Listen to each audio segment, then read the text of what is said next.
மேஷ ராசிக்கு ரொம்ப முக்கியமான ராசி, முதல் ராசி. ஏன் தலைக்கீழ வந்துட்டுருக்கோம் கடகத்துலேருந்து அப்படின்னா, இந்த 1, 2, 3, 4 அப்படிங்கிற ஸ்தானம் உங்களுக்கு தெரியறதுக்காக சொல்கிறேன்.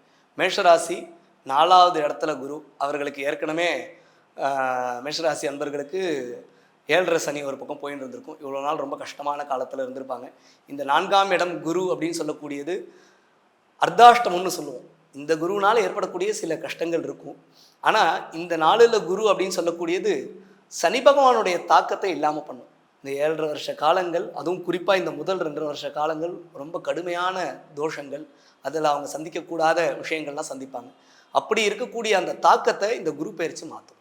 இந்த குரு பயிற்சி ஆகப்பட்டது அவர்களுக்கு ஏற்கனவே சொன்னாப்புல இவர்களுக்கும் விரயங்கள் கொடுக்கும். அதை சுப விரயங்களமாக ஒரு சொத்து வாங்கிறது, ஒரு நகை வாங்கிறது, அல்லது ஒரு வாகனம் வாங்கிறது, ஏதாவது ஒரு விஷயத்தில் தங்களுடைய விரயத்தை ஏற்படுத்திட்டு அதால் கஷ்டமடைந்து இந்த 4ஆம் இடம் குருவை அவங்க சமாளிக்கலாம்.